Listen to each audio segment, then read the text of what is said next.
Hello. Welcome to our Hicks interview. We are here at Bengtsson in Karlskrona, of course, and here is Rickard. Yeah, here I am. Who are you? I am the industry leader for a current module for the motion graphics class, and I also used to be a student here. I graduated in 2012 here in Karlskrona. A motion student? A motion student, yes, on the one-year program. I've heard that it changed to a two-year program, but I did it the old school way. And since then I also co-founded and run an animation company called AdMe in Stockholm, in Sweden. Cool. Yeah, so we work with Swedish clients, international clients, all kinds of stuff really, and help companies communicate through animated video, which is my passion, which is our passion as a company, to help companies and people get their message out there to in a nice way that people actually want to listen to and want to watch, and not a super long text or a super long boring thing. And what is the project you're gonna do with these students about? The project is their first client project, so they're going to be working with clients for the first time. For some of the students, I think it is for the very first time, because they may have not worked in the industry before coming here to study. Some probably have, some haven't. So it's going to be, I'm teaching them about lessons I've learned throughout the years, pitfalls, good things that have happened too, but it's mostly about the mistakes. Tell me about your biggest pitfall or mistake. Ooh, my biggest one. I don't think it wasn't my fault, but we did have a client where we did a lot of work. We didn't really have the proper paperwork down, and all of a sudden the client just disappeared completely. Didn't want to pay for the work that we did so far. We more or less had delivered everything that we should have. It was like a few days before delivery. The whole project was very messy from start to finish. So right at that point we knew that it was going to be trouble, but then also he didn't want to pay for it, and he didn't end up using the final thing for various reasons, and we couldn't even get a hold of him. So what have you learned from that? Get the proper paperwork down. Make sure that your client is in contact. If you have to, go as far as calling their kids or his wife, because that did help. We actually did get a hold of him in the end. Really? Yeah, we did. Yeah. So we called a bunch of his coworkers, because nobody knew where he was either for a while. But then we really realized that he had actually been in the office. He just didn't want to talk to us. So we tracked down people in his private life and got a hold of him finally. And I think we ended up getting half paid, and just having the peace of mind of knowing that the project is over. We don't have to worry about it anymore, and we still got a little bit of money out of it. So that was still the best outcome, I think, with the amount of pre-planning we had done. So you are a producer and an animator? Yes, my role is head of production on paper. We are a pretty small company, so what that means is basically that I am in contact with all the clients for our work. I also have two people working with me in the production side of things. So it's me and two others doing the animation, doing the scripts, doing the storyboards.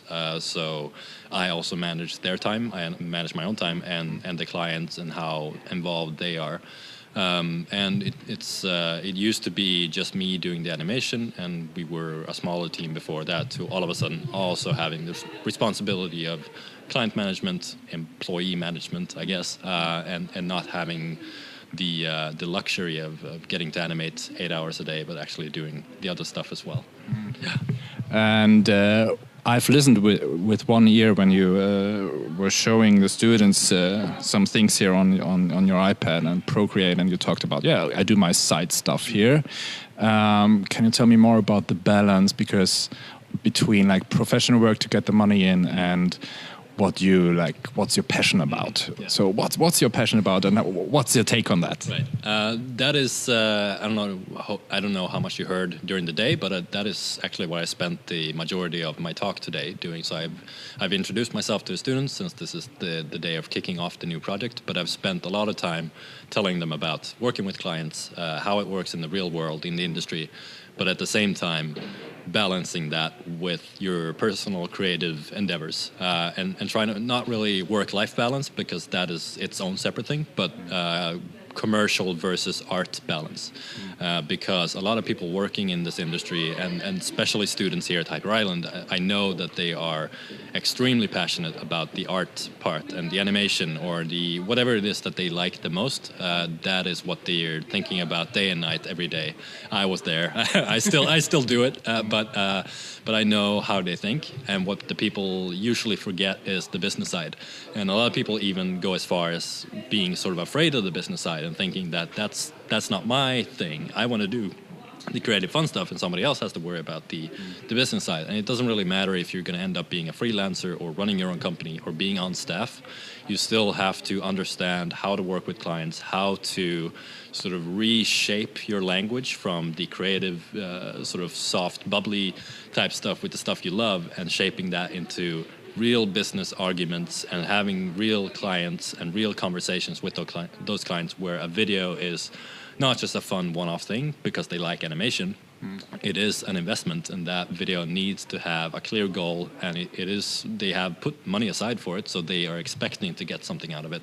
And you have to understand how that actually works in the real world, and sort of detaching yourself creatively from the commercial work, not completely, because a project built on like disinterest or complete apathy on your part will help no one.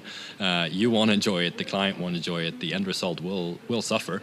But you do need to create or detach yourself to a certain extent creatively from those client projects, because if you're putting all your creative vision and all your creative goals into I actually told the students before, if you're putting all your creative eggs in one client's basket, you are setting yourself up to fail, because there is no way that's going to work out, because they have their business goals, they have their business vision.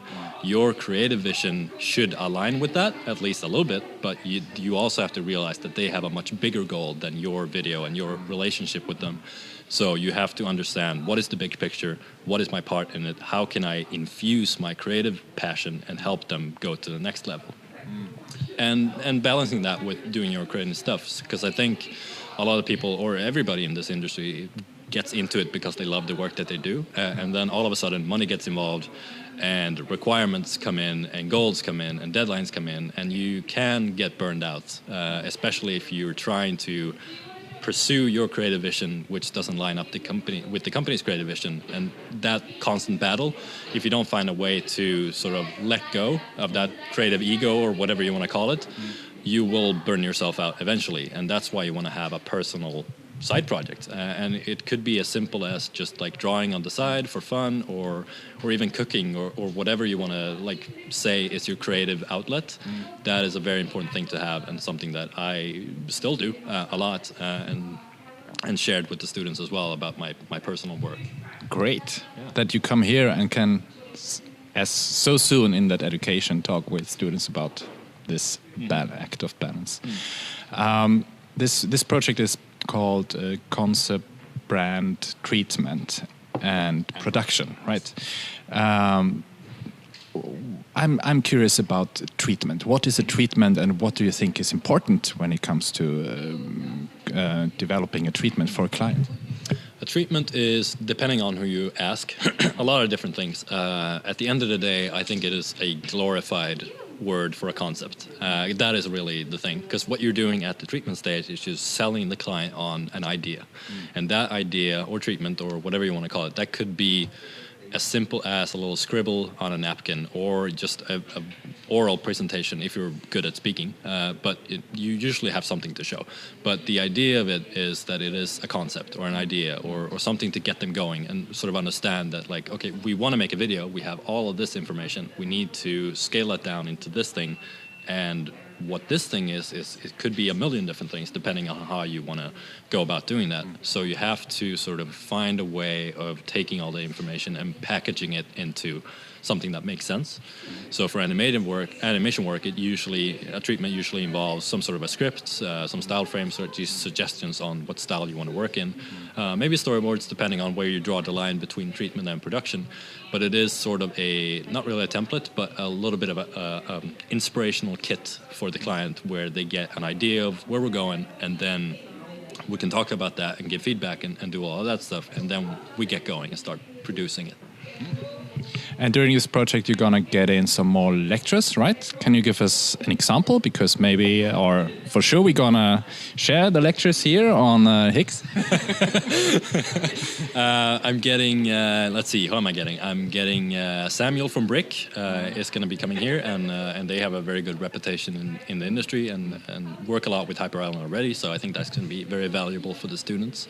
I'm going to be bringing in people to talk about the difference between commercial and art, even more than I did, and talk about things like how to balance it, but also the fact that there is a different side of the commercial side, which is more art-based. I have one guy that's working a lot with animated documentaries or like live visuals for operas and that kind of stuff, which is a very different world from the world that I operate in, and is more on the artsy cultural side. There is still a client, you still have deadlines and all that stuff, but it's not really the same type of work, which I think is going to open up a lot of eyes for the students as well. Cool. Yeah.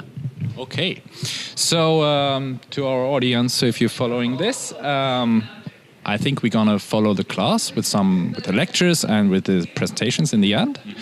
Thanks, Rickard. I don't know. Rickard Bengtsson, right? Yeah. Most people call me Ricky in English. Yeah, so I just keep it simple. Ricky is good.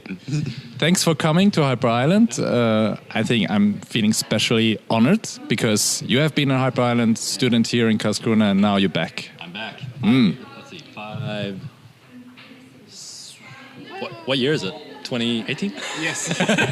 So I graduated in 2012. So it's been a while, and a lot of fun memories coming back. Just sitting in here, just walking here yesterday morning, strolling through Karlskrona, completely dead as always. But we do have HyperIsland here, which is awesome. That's where the creativity happens. Yes. Okay, subscribe to our channel. Bye bye.